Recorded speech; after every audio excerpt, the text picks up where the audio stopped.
Abra a tua Bíblia, por favor, no livro de Isaías, capítulo 40. Eu quero replicar a mensagem de hoje de manhã que eu ministrei e trazê-la de novo. Provavelmente, às vezes pode acontecer de algumas aplicações diferentes do texto por causa da espiritualidade, mas eu quero trazer esse mesmo texto hoje à noite.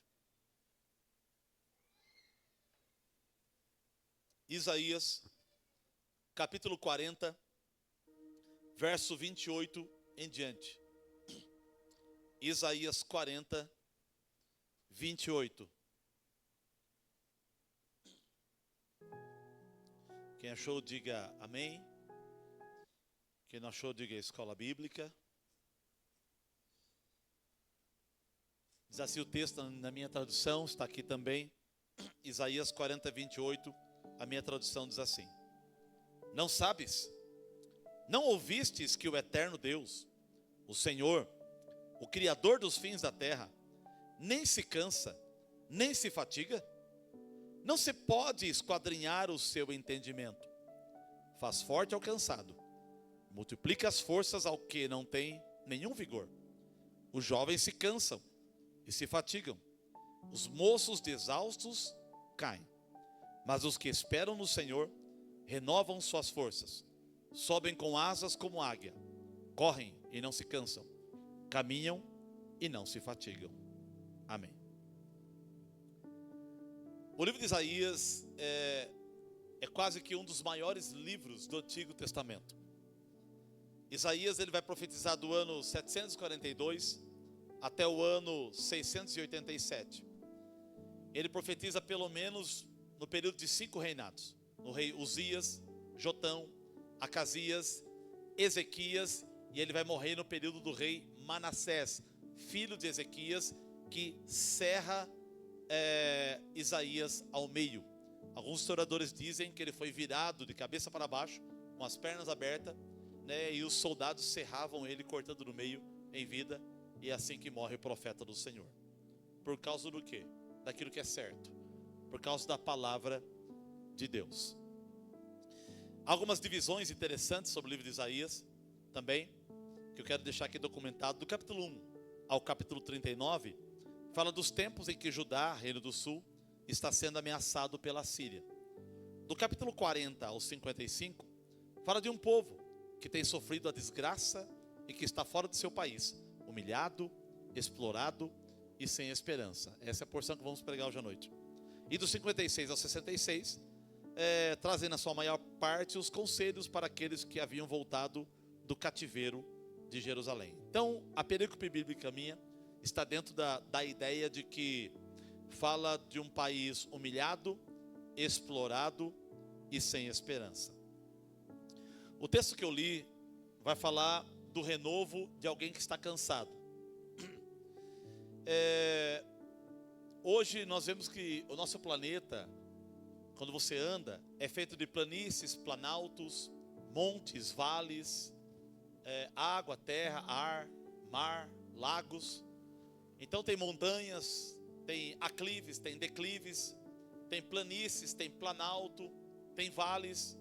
E essas diferenças no clima e nas intempéries ou na geografia da terra nos dá uma lição de que o seu comportamento também é oscilante na vida. Então você tem que se esforçar muito para subir montanha. Daqui a pouco você tem que segurar a onda para descer a montanha. Daqui a pouco você vai viver períodos de planície, que é lugares planos em lugares baixos. Aí daqui a pouco você vai viver os planaltos, lugares planos em lugares altos. Então a vida é assim. Alguém criou uma frase, eu acho muito verdadeira, de que a vida é feita de altos e baixos, altos e baixos, altos e baixos. É tão verdade que se você olhar para a sua própria vida, você vai ver isso. Tem momentos que você está bem, tem momentos que você está mal. Tem momentos que você está feliz da vida, tem momentos que você está triste. Tem momentos que está tudo dando certo para você, tem momentos que está tudo dando errado. E você tem que aprender a viver com essas oscilações da vida, com essas intempéries da vida. Esse desenho de vida não é o desejo de Deus, mas Ele utiliza desses acontecimentos como uma ferramenta, uma lima, para ir afinando você e construindo a maturidade do homem e da mulher que você tem que ser. Então Deus usa aquilo que Ele não gosta para formar e forjar em você a pessoa que Ele quer que você se transforme. Quando entramos no versículo 28, há uma pergunta que diz: não sabes? Não ouviste? Ou seja, você não sabe, você não ouviu? Que o eterno Deus, o Senhor, o Criador dos fins da terra, Ele não se cansa e não se fadiga?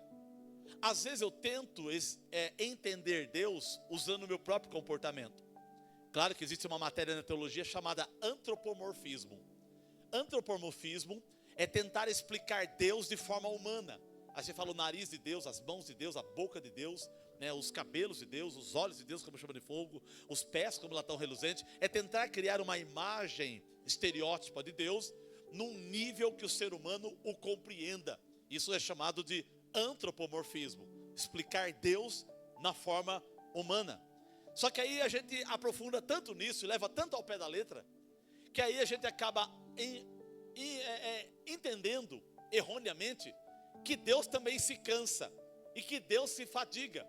E quando você imagina que Deus se cansa e imagina que Deus se fadiga, você começa a aplicar isso para você, e você pensa que Deus está cansado de você, e você pensa que Deus está de saco cheio de você, e aí você passa a não incomodá-lo mais, achando que Ele não te ama mais, e Ele tem raiva de você.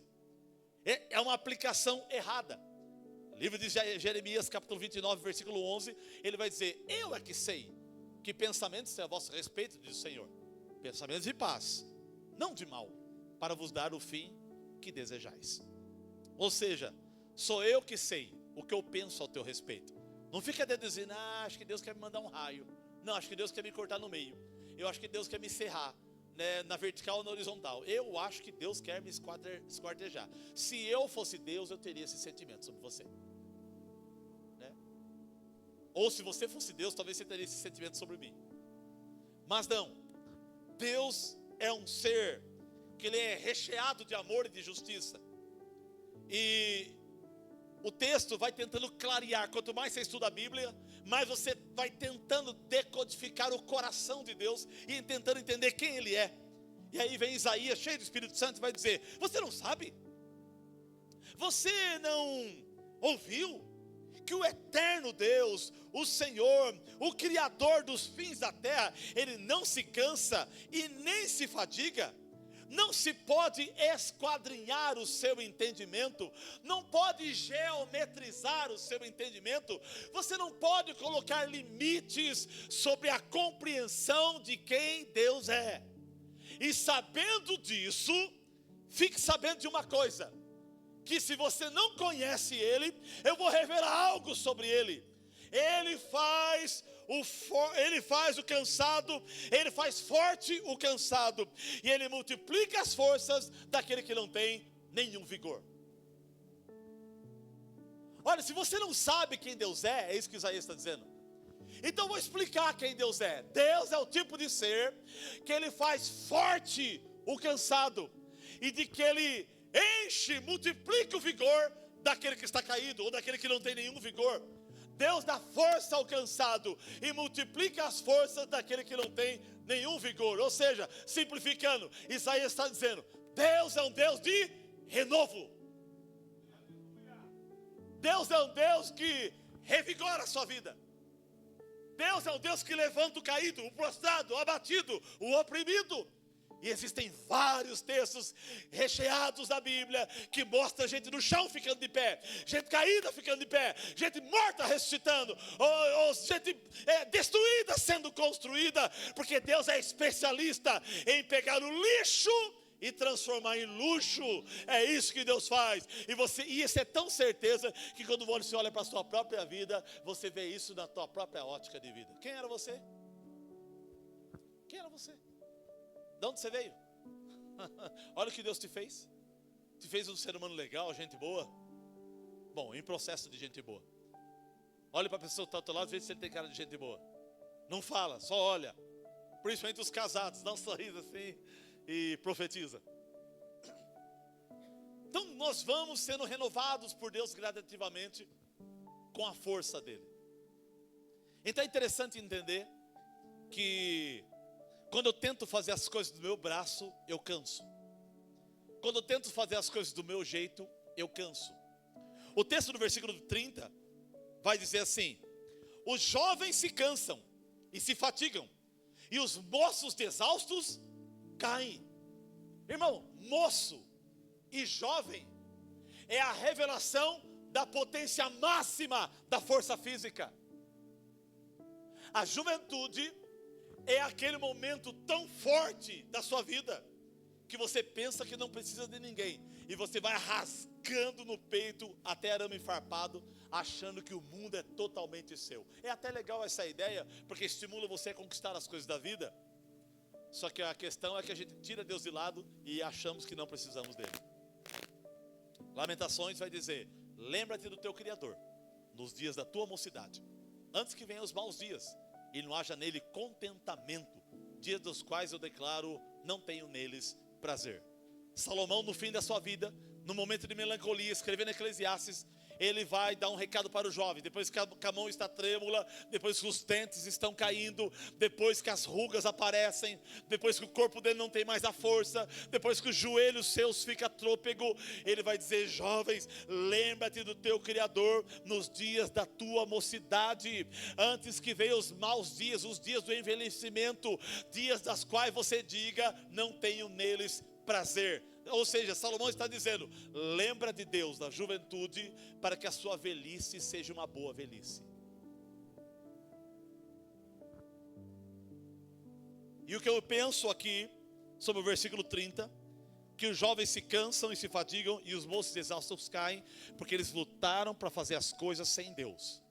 Se você estudar afinadamente o livro de Isaías, você vai ver que nos dias de Isaías, a nação estava crescendo financeiramente, crescendo economicamente, mas declinando espiritualmente, declinando no culto a Deus.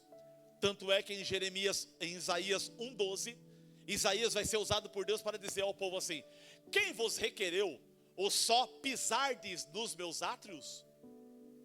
Porque vocês trazem animais mancos, animais de pata quebrada, animais malhados. Ou seja, existia todo um capricho de Deus de como o ritual deveria ser feito dentro do cerimonial da religião da época. E as pessoas perderam o prazer e o amor por Deus. Então as pessoas iam no meio do rebanho, pegavam qualquer coisa e falavam: leva essa para a igreja. Não, essa aqui não precisa. Esse aqui você dá para o templo. Não, essa aqui é boa. Essa aqui deixa aqui que eu vou fazer o churrasco com ela. Então as pessoas iam selecionando o pior para a conduta religiosa da época. Mas eles perderam a noção de que tudo que eles faziam para o cerimonial religioso atingia o coração de Deus, porque o ato religioso da época sustentava a revelação da perfeição do sacrifício de Cristo que viria no futuro. E Deus então alarma o coração de Isaías, dizendo: quem mandou você só pisardes nos meus átrios? Ou seja, quem mandou vocês vir para uma versão atualizada, vir para a igreja com o corpo físico e a cabeça ficar longe? Em outras palavras, versão jeffersoniana aplicando: quem mandou você vir aqui e ficar pensando nas suas dívidas? Quem mandou você vir aqui e ficar pensando que você vai comer depois que vai sair desse lugar? Embora eu me pego nisso também, né? Às vezes eu estou no culto, falo: que não vamos comer? Então lá, te louvarei. Aí você pensa na borda da pizza, você pensa, né, porque você está com um pouco de fome, então a mente vai desviando um pouquinho, e você esquece de aperfeiçoar a adoração. Então, só pisar nos átrios, só para cumprir o protocolo religioso. Aí uma pergunta para responder para você mesmo: você está aqui só para cumprir o teu protocolo religioso, ou você está aqui porque você ama a Deus de todo o teu coração? É uma pergunta. Então às vezes o nosso coração vai dando olé na gente. E nos dias de Isaías era isso que estava acontecendo. A economia crescendo, a espiritualidade declinando.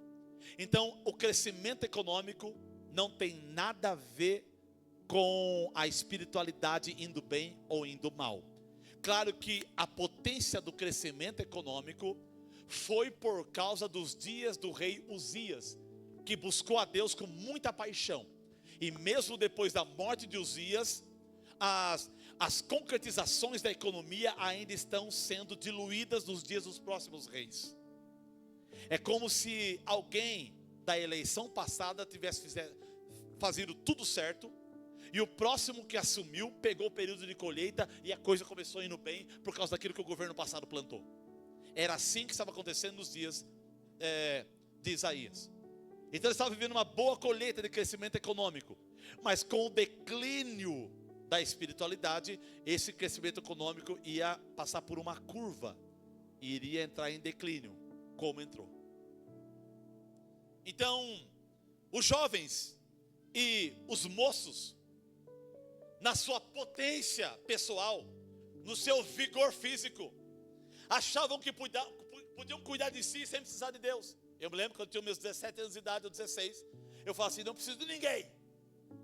E aí daqui a pouco, mãe, não está minha cueca. Pai, dá 50 para sair. Quem vai me dar carona até a vila? Vila era o nome que nós dávamos lá no centro da cidade, mas eu tenho que saber o que eu estou falando aqui. Ah, vamos para a vila. Aí você não queria nem sair a pé. Eu falei, mas não precisava de ninguém. E daqui a pouco comia a janta que a mãe fazia, pegava o dinheiro que o pai dava, às vezes pegava a camisa do irmão mais velho, pegava um perfuminho do irmão, a camisa do outro, a calça do outro, né? E se virava o Frankenstein montado ali e metia o gel no cabelo. Quando não tinha o gel, você metia o Neutrox e não tirava o Neutrox do cabelo, né? Só o Fernando sabe o que é o Neutrox, o André também sabe, né? E você deixava ele meio lambido assim para disfarçar com o rosto de gel. Quando ele estava nada, aquilo secava, o cabelo ficava um tucho só. Então, a gente pensava que não era. Mas chegou um dia que nós nos cansamos. Chegou um dia que a força se foi. Chegou um dia que as energias pararam. E a gente se viveu cansado. Eu me cansei com 20 anos de idade. Tive depressão com 20 anos de idade. Parece que a minha vida não ia mais com 20 anos de idade. Eu vivia oprimido com 20 anos de idade. Não conseguia comprar mais nada. Nada dava certo. Algumas pessoas me perguntam, pastor, por que você entregou a sua vida a Jesus? Eu falei, simples. Porque eu descobri que eu não sei cuidar de mim. Eu não sei cuidar de mim. Então eu entreguei minha vida e falei, cuida de mim porque eu não sei. E aí hoje eu sei que eu estou mais bem cuidado. Porque Ele planta ideias na nossa cabeça de acordo com a palavra. E você vai decidindo conforme aquilo que a palavra é. E aí a sua vida vai sendo construída de novo. Então os jovens se cansam. Os moços exaustos caem. Cansaço faz parte da vida. A questão é que de vez em quando o cansaço atinge a gente de tal forma que parece que você não vai conseguir mais descansar para buscar um renovo. Como é difícil recomeçar. Como é difícil você se levantar de novo. Para cair é uma decisão. Para levantar é uma vida. É uma vida. Uma dificuldade. Eu lembro uma decisão que eu tomei em 2009, 2010. Quando eu troquei um caminhão num cerealista, eu e minha esposa trabalhando. E quando eu fiz aquele negócio, tudo começou a dar errado. Eu demorei 3 anos para consertar uma decisão errada que eu tomei na minha vida. 3 anos. E lutando ali, lutando. Vendi o carro, comprei uma pampa velha e tinha que manter a pampa ali limpa, cheia de milho. E a Bia andava no meio, eu trocava de marcha assim no vão da perna da Bia. A Camila ia atrás lá da pampa, e uma pampatura ali. Eu tinha que ter aquele carro porque era utilitário, que eu carregava milho, farinha, ração e entregava. E era o carro que eu passeava, era o carro que eu trabalhava, era o carro que eu vinha para a igreja, era o carro que eu ia pregar nos lugares, de terno e gravata, limpava a pampa mais ou menos ali, colocava o cinto aqui, tirava o cinto, parecia a camisa do Vasco, aquela mancha de assim, depois você dava as batidas, metia o terno e ia, era assim, 3 anos, 3 anos, uma vontade de chutar o pau da barraca, uma vontade de não levantar para ir trabalhar. Sabe quando você levanta e fala, eu vou trabalhar porque eu sou disciplinado, mas eu não queria ir trabalhar, e você já ia triste, você já ia já na melancolia, já ia já no negativo, já ia já na pressão, você levantava porque tinha uma mulher que queria alguma coisa, um filho chorando, querendo comida, e você tinha que ir mais um dia. Oh, dificuldade! Eu cansado, exausto, sem força. Até a igreja sofreu naquela época, porque você aqui tentando pregar sobre vitória, vivendo um tempo de derrota. Pastor, não é hipocrisia? Não, porque eu pregava a fé a expectativa que eu tinha de futuro, que era a fé. Então vivendo aqui um tempo de derrota, tentando pregar sobre vitória. Vivendo um tempo de derrota, pregando sobre vitória. Porque a pregação minha não é a atualidade do que eu vivo, mas a expectativa que eu tenho daquilo que Deus vai fazer no futuro. Então os moços e os jovens se cansam e caem. E aí para esse grupo de pessoas que cai e se cansa, Isaías vai continuar. Versículo 30. Os jovens se cansam e se fatigam, Os moços de exaustos caem. Não consegue nem descansar em pé. Você cai. Eu me lembro, nós fomos carregar tijolo lá em casa, 2.000 tijolos jogando no terceiro andar. Eu, pastor Hilton, o Everton e companhia. Nos últimos tijolos eu fazia assim, ó.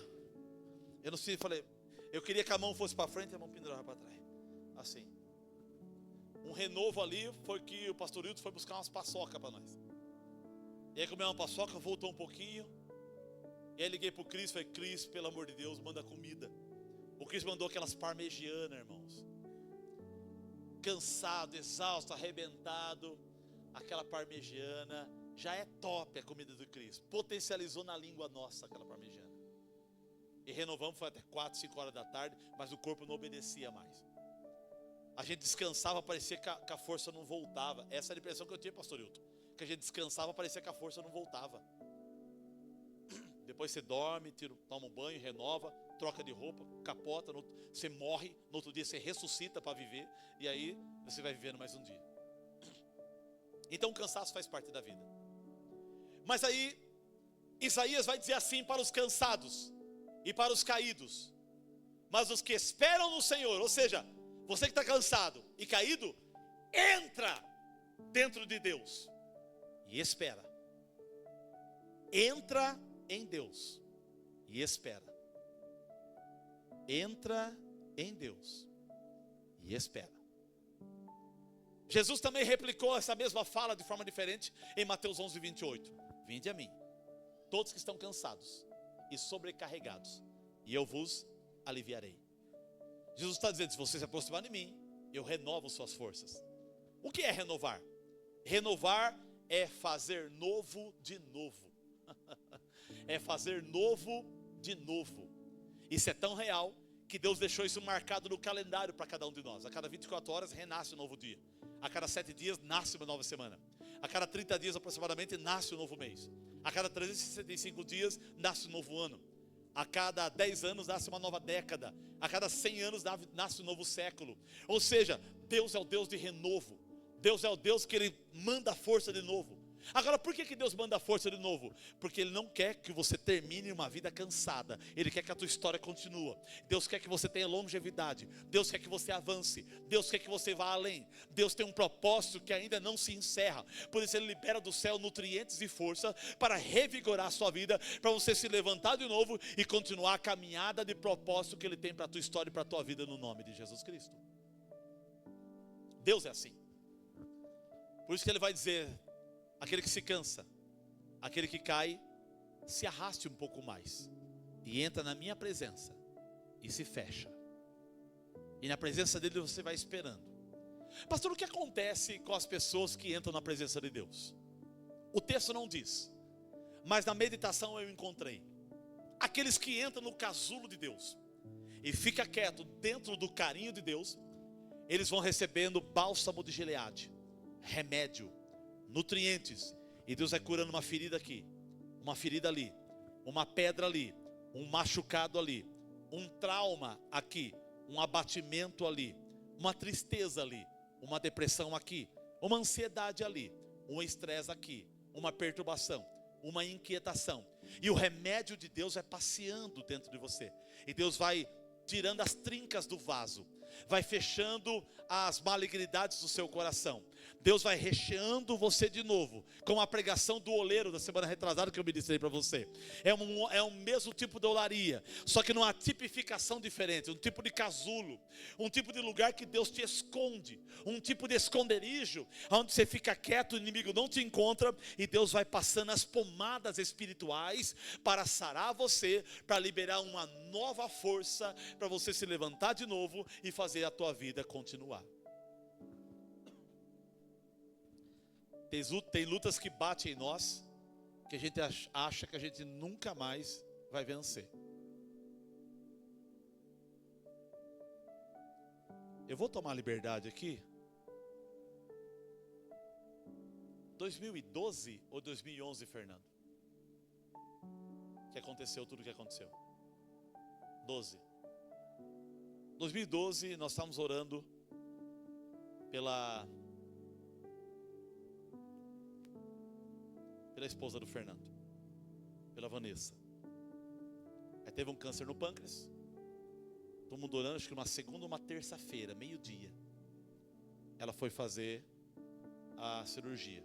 E a gente em espírito, eu trabalhando no depósito, lembro até hoje, estava no depósito. E daqui a pouco a minha esposa mandou um recado, ó, a Vanessa, né, não suportou a cirurgia. Aí minha cabeça não foi nem na Vanessa, minha cabeça foi, e o Fernando? E o Fernando? E o que fazer? Né? E eu e o Fernando, a gente saía junto, ia comer pizza, a gente era muito, muito colado, né? Ia até para o monte orar junto, né? O Fernando cantava aqui no louvor com a gente, né? E teve aquele impacto, mexeu, e fomos fazer o velório dela, né? E o que falar num velório desse? Né?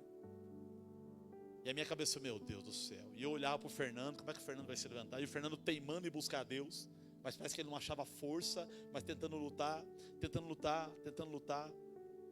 E aí daqui a pouco o Fernando foi para outro lugar, eu continuei em outro lugar, a gente, né, se distanciou um pouquinho, coisa da vida, bifurcação, trabalho, ou maneirismo e jeito, né? E essa semana ele voltou aqui, veio quarta-feira no culto, está aqui hoje, né? E o baque foi forte aquela vez. Eu falo assim, mexe ainda com a emoção, porque a Vanessa era muito querida.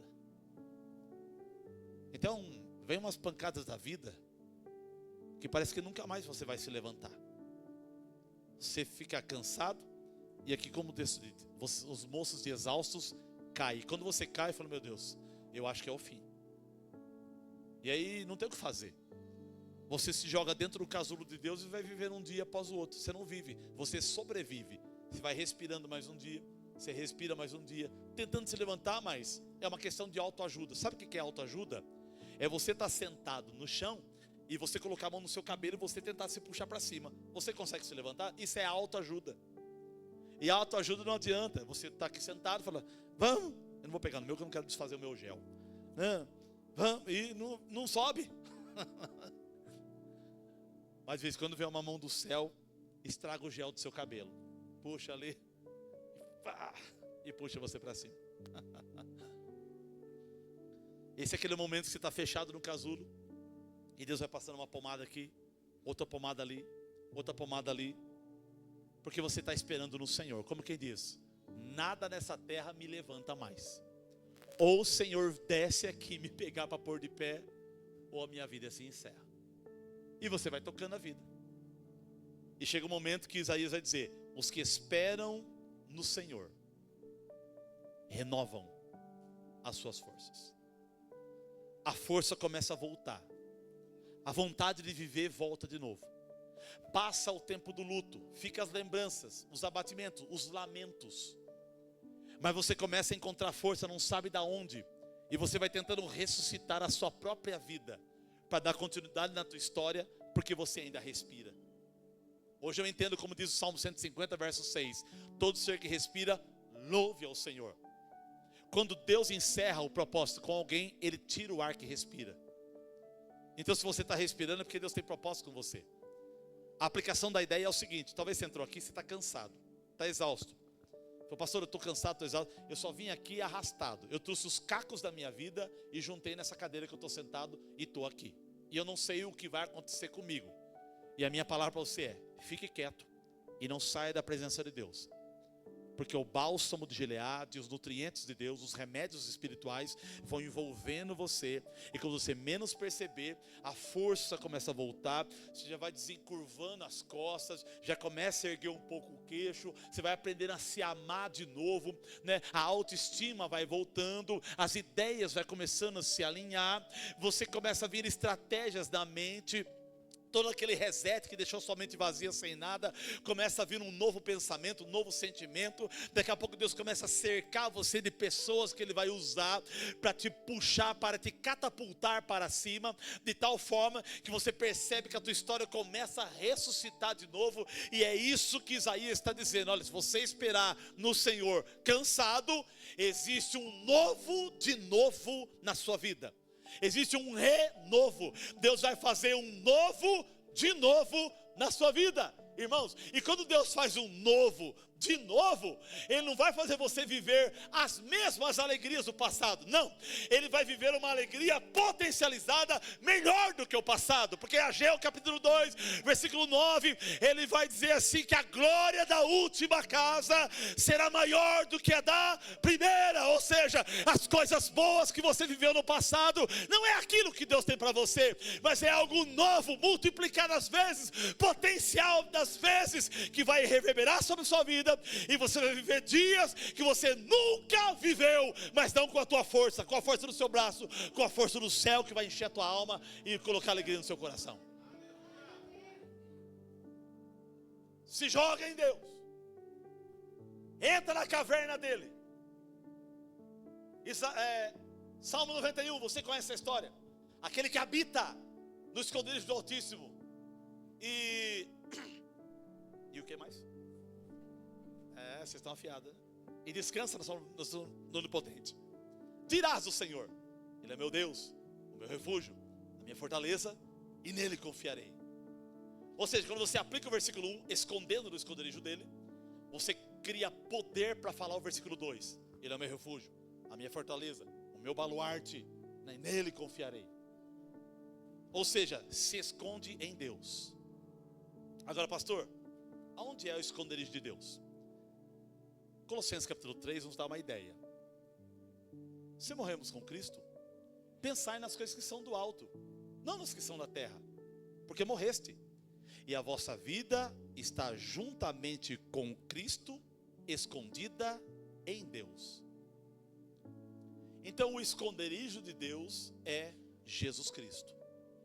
Quando você entra em Jesus Cristo, você está dentro do esconderijo de Deus. E dentro de Jesus Cristo, a vida dele te pega. E quando a vida dele te pega, irmão, se ele venceu a morte, você vai vencer a morte. Se ele venceu a cruz, você vai vencer a cruz. Se ele venceu o prego, você vai vencer os pregos. Se ele venceu a coroa de espinhos, você vai vencer a coroa de espinhos. Se ele venceu as zorragas de cordéis nas suas costas, você vai vencer os zorragas de cordéis nas costas dele. Porque João 16:33, parte B, ele diz assim: no mundo tereis aflições, mas tende bom ânimo. Eu venci o mundo, ele diz. Aí você pode até questionar: Senhor, mas foi o Senhor que venceu o mundo, não foi eu que venci o mundo. Ele vai dizer: sim, mas eu não venci para mim, porque eu sou vencedor desde a eternidade. Eu venci para você. Essa vitória minha é sua. Pega a minha vitória para você e viva ela, porque eu te dou ela de presente. É isso que ele está dizendo. Então Deus tem uma força guardada que Ele quer te dar. Deus tem um renovo para a tua vida que Ele quer te dar, mas você precisa entrar dentro dele e esperar. Esperar é tão ruim. E aí o texto vai dizer: quando o renovo dele vem, pelo menos 3 coisas acontecem na tua vida. Primeiro, você sobe com asas como águia. Depois você corre e não se cansa. Depois você caminha e não se fadiga. Essas 3 coisas que acontecem com a pessoa que espera em Deus. Ela sobe, corre, caminha. Sobe, corre, caminha. Sobe, corre e caminha. Vamos tentar entender um pouco na aplicação o que é isso. Quando você recebe o renovo de Deus, você sobe. Por que eu preciso subir? Eu tenho que subir porque Deus tem um patamar para a minha vida. Deus tem um padrão para a minha vida. Deus tem um nível que Ele quer me encaixar. E o nível que Deus tem é um nível de príncipe, é um nível de princesa, é um nível de filho. Se Ele é rei, eu sou príncipe. Se Ele é rei, você é princesa. Se Ele é o melhor, eu sou o melhor. Não com arrogância, numa linha de pensamento de coach, mas o melhor no sentido de que Ele deu o melhor dele por mim, porque Ele quer me levar a níveis de melhores. Então, quando Ele me renova, é devolvido o patamar que Ele quer me dar. Porque enquanto eu não sou renovado, a impressão que eu tenho é que está todo mundo bem e eu mal. Já passou por esse momento? Está todo mundo feliz e eu triste. Está todo mundo ganhando dinheiro e eu perdendo. Está todo mundo feliz. Não é uma verdade, mas a sua mente fica pensando isso. Eu falei aqui hoje de manhã, eu vou replicar agora. Eu nunca gostei do Natal. Porque minha mãe não fazia nada em casa. Ela queria, mas não tinha força de fazer. Então chegava dezembro, Natal, Ano Novo, Natal, Ano Novo. Você imaginava os rolês, a galera, mas não era aquilo. Daqui a pouco minha mãe não fazia nada, 8 horas da noite, eu pegava minha motinha, ia dar uns rolês na rua. Aí você passava numa rua, um monte de carro, gente na garagem ali comemorando o Natal. Aí você passava em outra rua, um bolo de carro, é assim que acontece na cidade, né? Um tanto de gente e tal, e eu passava assim, né? Eu falei, ninguém me chamou para lugar nenhum. Meu pai ia para as bagunças dele, meus irmãos, cada um para um canto, e eu não achava um lugar para ir. Aí ficava dando um rolezinho da moto, ninguém ia para a praça, né, onde a gente se encontrava, porque é momento de família, a minha família não fazia nada, ninguém me convidava, e eu falei, vou embora. 11 horas da noite eu ia para casa, assistia um pouco de sessão de gala, super cine, aquelas coisas, né, que a minha mãe assistia, e aí ia dormir, melancolicamente, triste, chateado, porque eu não encontrei ninguém para dar rolê ou para me alegrar. Então eu nunca gostei de Natal. Eu aprendi a gostar de Natal depois que eu casei, porque eu fui formando a minha família, juntava com a família da minha esposa, né? E aí você vai tendo amigos, e alguém fala, pastor, vamos fazer o Natal lá, vamos comigo, vamos. Se quiser, aí a gente ajunta com alguém, e vai cada um trazendo um prato, e vai se alegrando, e você vai criando o seu Natal ali. Então eu nunca gostei, era uma data melancólica ali. E quando eu andava na rua com a minha moto, a impressão que eu tinha era que estava todo mundo feliz ali, uma musiquinha, e lá, aí enfeitava, e jingle bell para lá, jingle bell para cá, e você via toda essa cena, aquela falsa alegria, né, e tentava viver aquilo. Então eu tinha uma impressão que todo mundo era feliz e eu não. Porque eu estava cansado e caído. Mas quando o renovo de Deus vem, a Bíblia diz que você sobe com asas. E mais do que isso, como águia. Não é como pardal, não. Não sobe igual borboleta, não. Sobe como águia. Já viu uma águia subindo? Puxa vídeos depois lá. A águia faz 2, 3 metros para cima. Mais 4, 5 metros para cima. 3, 4 pancadas na asa. A bicha sobe 10, 15 metros, 12, 20 metros para cima. A potência de velocidade com que a águia sobe para cima. O poder com que ela sobe para cima.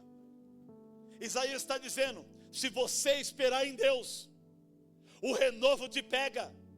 E se o renovo te pegar, você vai subir tão rápido, com tanta potência, que velozmente você vai chegar no padrão e patamar que Deus tem para a tua vida.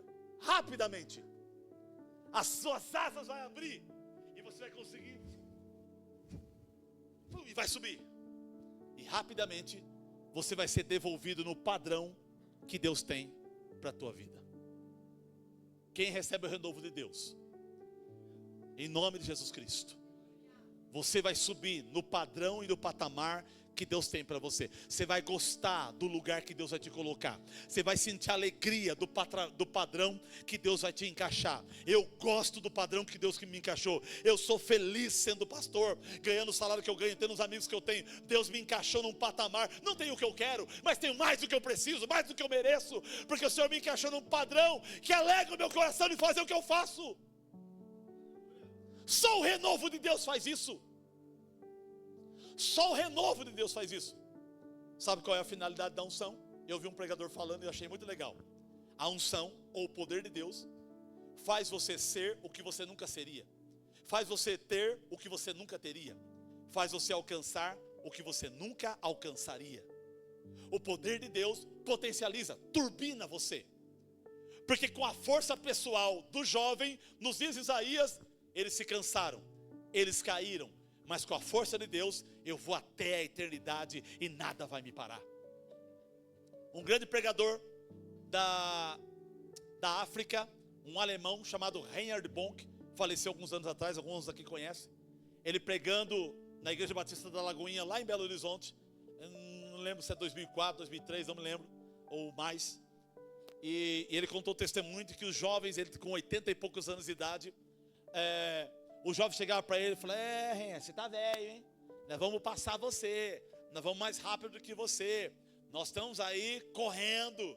Ele olhou para os jovens, assim para o grupo de jovens, falando: quando vocês estiverem correndo, eu estarei voando. Um homem com 84 anos de idade na época, lutando para fazer mais para Deus do que aquilo, e ele fez. Esse homem ganhou mais de 1 milhão de pessoas para Jesus. Ele fazia conferências dentro da África, cultos com 1 milhão de pessoas. Tinha que dividir as caixas de som, a cada metragem, caixas de som. E a hora que aquele homem abria a boca, milhares, centenas, dezenas de pessoas se convertiam a Cristo Jesus pela potência do poder de Deus na boca daquele homem. Deus encaixou ele num patamar forte. Já faleceu, mas a África está lá, turbinada com aquilo que ele fez naquele lugar. Então quando você recebe renovo, você sobe com asas como águia. Você sai do buraco que você se encontra, no mínimo do buraco psicológico que você imagina que você está, para que você volte a gostar de você, a ter uma autoestima, a ter um prazer pela sua própria vida, um prazer pelas coisas à sua volta, um prazer por aquilo que Deus te dá. Então, primeira coisa que acontece com uma pessoa, quando ela recebe o renovo, ela sobe e ela é colocada no platô que Deus tem para a vida dela. Segunda coisa que acontece quando a pessoa recebe o renovo de Deus: correrão e não se cansarão. Deve ser uma alegria correr e não se cansar, né? Os atletas aí que diga. Às vezes você dá uma corridinha daqui na esquina, você... Eu voltei a fazer academia quando o dia acordei cedo, fui amarrar o sapato e a barriga não deixava, né? Ainda não deixa um pouco, mas eu forço mais porque agora eu peguei força. E eu amarrei o sapato, soltei o sapato. Eu falei: sai cansaço em nome de Jesus. Aí voltei a fazer caminhada, me cuidar um pouco, para usar um alongamentinho. E você vai tentando consertar para retardar o envelhecimento. Então a gente corre e não se cansa. A unção de Deus faz você correr e não se cansar. Pastor, mas eu vou correr até onde? E vou correr por quanto tempo? Você vai correr até você alcançar o tempo perdido, daquilo que ficou atrasado na sua vida. Já parou para pensar que às vezes você para olhar para você e você pensa que algumas coisas da sua vida estão atrasadas? Pastor, acho que eu estou atrasado. Já era para mim ter casa própria, já era para mim ter se formado na faculdade, já era para mim ter casado, já era para mim ter filhos, já era para ter neto, já era para a empresa estar aberta, já era para ser mais rico, eu já era para estar mais no topo, já era para mim ter concretizado aquela viagem que eu planejei há muitos anos atrás, já era. Tem coisa atrasada.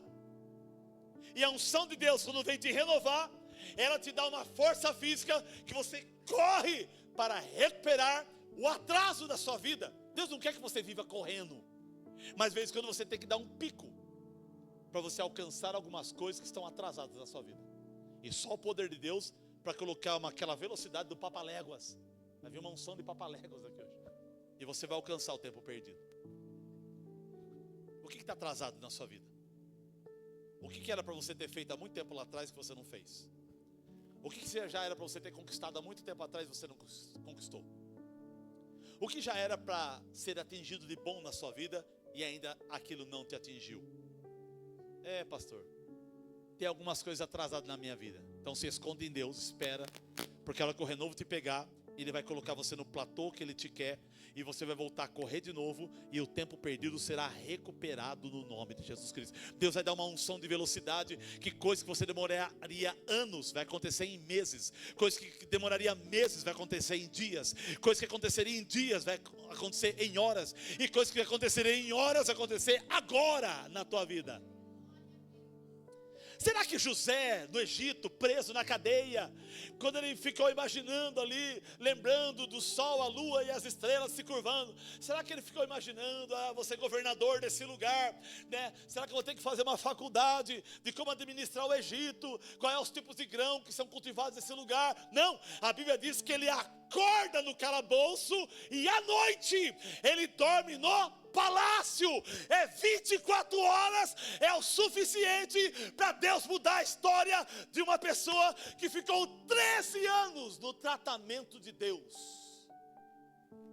Com 17 ele é vendido, com 30 o cara está governando uma das maiores potências mundiais da época, o Império Egípcio.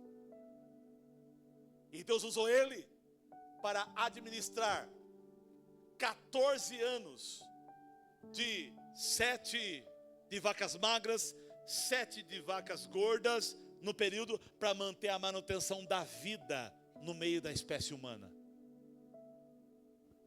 Então, Deus tem poder para fazer você recuperar o tempo perdido. O que você perdeu? O que está atrasado na sua vida?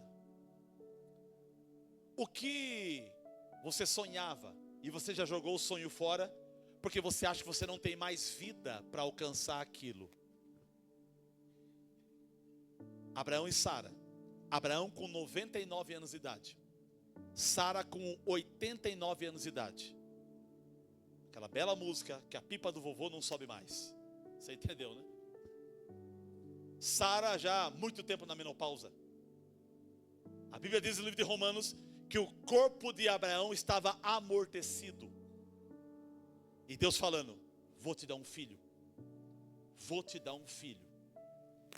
Vou te dar um filho. E diz a Bíblia que Abraão creu no Senhor. E isso foi lhe imputado como justiça.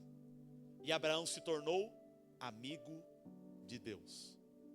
Pastor, eu quero ser amigo de Deus. Então acredite no que Ele fala ao teu respeito. O que Deus fala ao teu respeito faz você ser amigo dele. E ele quieto. Daqui a pouco o renovo pegou ele. Daqui a pouco ele olha para Sara. Sara, hein? Sara olha para Abraão. Meu velho, tá renovado, hein? Saíram para jantar. Passaram em determinado lugar, ou a própria casa. E lá sua imaginação já sabe o que eles fizeram. E nasceu o segundo patriarca da nação criada pelo próprio Deus, chamado Isaac, o filho da promessa. Deus estava atrasado? Sim e não. Mas ele fez o tempo perdido ser recuperado. E Isaac veio. Pastor, então o renovo veio só para Isaac? Não. Depois que Rebeca morre, Abraão com 147 anos de idade vai se casar com uma mulher chamada Quetura. E a Bíblia diz que Abraão teve filhos e filhas com Quetura. O homem acima de 147 anos de idade foi tendo filhos e filhos. E esses filhos foram virando nações, foi virando tribos, foram virando tropas de pessoas, grupos de pessoas. Ou seja, o homem que foi fertilizado, fecundado e começou a potencializar a vida de Deus que emanava através dele. Então quando a unção te pega, você começa a correr e você não se cansa. Você vai correr para recuperar o tempo perdido. Pastor, eu estou em casa, da minha casa no ponto de ônibus é 20 minutos de a pé. E o ônibus passa daqui a 5 minutos. Corre, que dá tempo de pegar o ônibus. Corre, que dá tempo de pegar a bênção. Corre, volte a estudar, volte a fazer curso. Volte a criar uma segunda língua. Volte a estudar música. Volte a correr atrás de suas coisas. Volte a sonhar. Volte a pegar o papel e rascunhar o que você quer na sua vida. Volte a planejar coisas. Volte a projetar. Volte a ter objetivo. Volte, que Deus está falando. Eu vou colocar velocidade na tua vida. E rapidamente esses projetos vão acontecer na tua história e na tua vida. Ou seja, a unção de Deus cria uma velocidade e potencializa você para alcançar coisas que demoraria meses e anos. E Deus pode fazer em dias. Então quem recebe o renovo de Deus, quem recebe a unção de Deus, quem é renovado pelo Senhor, sobe no nível que Deus quer. Corre para alcançar o tempo perdido. E depois que você alcança o tempo perdido, aí o terceiro tópico acontece. Você caminha e não se fatiga. Depois que você alcança o tempo perdido, não precisa mais correr. Pode andar. Opa, chega. Vamos andar agora. Por que andar? Porque quando você anda, você curte maior. Você curte melhor. Andar. Samambaia. Cruza esse lugar. Se você passa correndo, você não vê as coisas. Mas você vai andando devagar, você vai sentindo o sabor das coisas. Que é uma boa aplicação para a tua vida. Quando Deus renovar as tuas forças, Ele vai te devolver o platô que Ele tem para você. Você vai recuperar o tempo perdido. E você vai curtir muito esse momento daquilo que Deus vai te dar. Eu estava falando hoje cedo, não pedi permissão para ele, mas vou falar aqui. Acho que 2012 ou 2013, eu fiz o casamento da Creuza com o pastor João Roberto. Esse homem perdeu o primeiro casamento dele. Ele, pastor, ore por mim, ore por mim, ore por mim. E daqui a pouco a Creuza era minha ovelha. Ele congregava com a gente de vez em quando. E daqui a pouco ele e a Creuza começaram a conversar. Vamos namorar? Vamos. Começaram a namorar. 3 meses depois, 3 meses, eu estava fazendo o casamento dele. Deus levantou um belo casal, um exemplo de casal. Pastorei a Igreja Batista Missão das Sementes aqui no Panorama, amigo nosso, igreja irmã nossa, um homem exemplar, um homem de Deus, um homem de unção. A Creuza também uma mulher maravilhosa, só anda com um sorriso na boca, né, sempre agradando a gente aonde vai, um belo casal. Ele vive agora os seus últimos dias de forma melhor do que viveu os primeiros dias, cheio de catástrofe, cheio de palancos da vida. Ou seja, Deus fez ele recuperar o tempo perdido e agora não precisa mais correr mais. Hoje ele anda devagar, curte a vida, passeia com a esposa, cuida da igreja, cuida das ovelhas, tem belos amigos. Ou seja, Deus mudou a história desse homem. E tem gente aqui também que Deus já mudou. Se eu entregar o microfone aqui, você vai falar muita coisa boa que Deus já fez na sua vida. Então quando você recupera o tempo perdido, Deus faz você curtir daquele momento. Curtir. Pastor, o que adianta ficar rico com 91 anos de idade, que se com 91,5 eu vou morrer? Com 90 você fica rico. Com 91 mês a prótese da boca fica feita. E aí você chupa 2 sorvetes e aquele sabor do seu sorvete, maravilhoso. Aí você morre alegre, chupando o sorvete que você gostava. Bácio, né? Sergel, sei lá. Entende?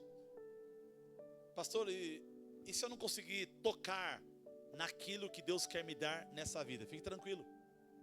O que Deus tem para você não está só nessa vida, está também na eternidade.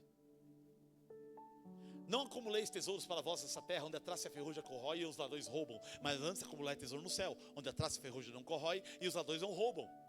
O que Jesus disse no livro de Mateus, livro de Lucas? Estou terminando minha mensagem agora. Ele disse: quer vir após mim? Negue-se a si mesmo, tome sua cruz e siga-me. Quem perder a sua vida por amor a mim, achá-la. Mas quem achar a sua vida, perdê-la. Sabe o que Deus está te falando? Se você parar de viver para você nessa vida e viver para mim, um dia eu devolvo a sua vida e você vai viver do jeito que você quiser. Agora, se você quiser viver a sua vida para você nessa vida, um dia essa sua vida será tirada e nunca mais você vai fazer aquilo que você deseja fazer. Então gaste a sua vida para Deus. Pastor, mas eu sou jovem ainda. Pois é por isso mesmo. Lembra-te do teu Criador nos dias da tua mocidade.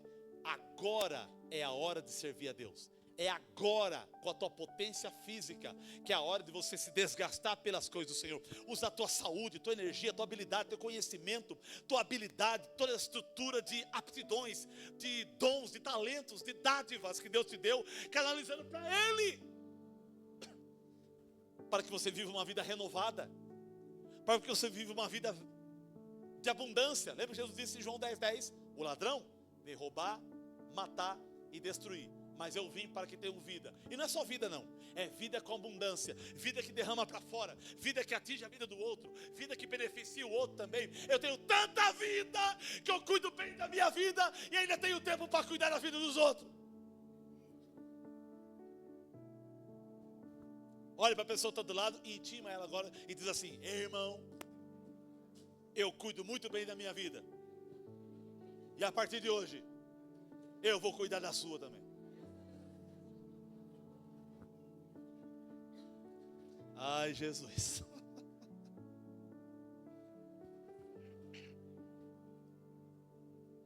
Há uma frase que diz que Deus deu a vida para cada um cuidar da sua, mas a Bíblia diz que eu devo cuidar da vida do outro também.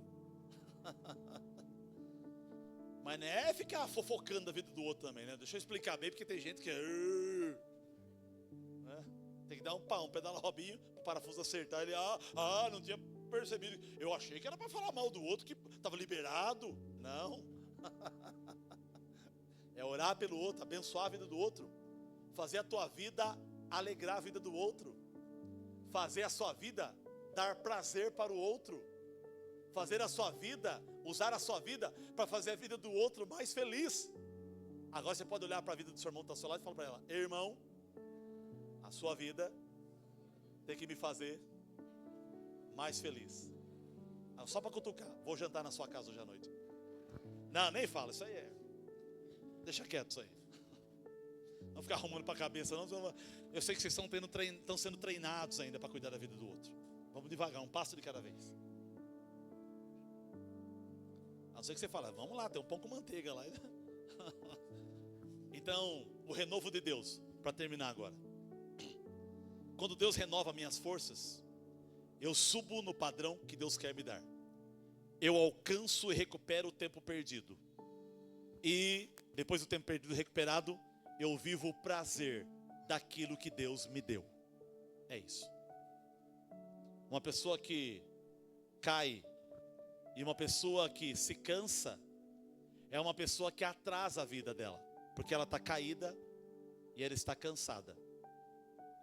Um homem chamado Bartimeu, Marcos capítulo 11, verso 42, ou 10, 42, vai dizer que Bartimeu estava na beira do caminho, com a vida parada, estacionada, com os 2 olhos furados pelo punhal de Roma. E ele vai gritar: filho de Davi, tem misericórdia de mim, filho de Davi, tem misericórdia de mim, filho de Davi, tem misericórdia de mim. Jesus parou e disse: chamai-o. E levaram ele até Jesus. Jesus disse para ele: o que queres que eu te faça? E ele disse: eu quero voltar a ver, eu quero recuperar o tempo perdido, eu quero trabalhar, quero entregar currículo, eu quero voltar a buscar a minha vida de novo. Eu quero que a minha vida tenha sentido. Eu não quero mais viver na beira do caminho, jogado no meio da sujeira, no meio de gato morto, rato morto, no meio de lixo, no meio de mato. Eu quero que a minha vida entre no caminho, para que a minha vida comece de novo a funcionar, a ganhar velocidade, comece a ganhar forma, comece a ter objetividade. Deus vai te puxar para o caminho de novo, e é o renovo dele que vai fazer na tua vida.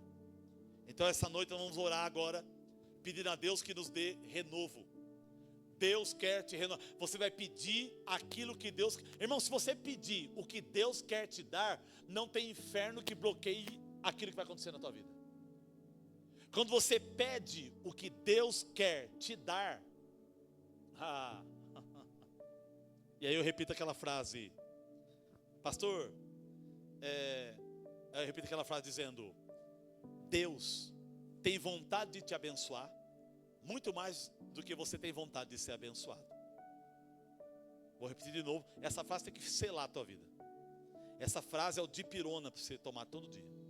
Deus tem vontade de te abençoar muito mais do que você tem vontade de ser abençoado.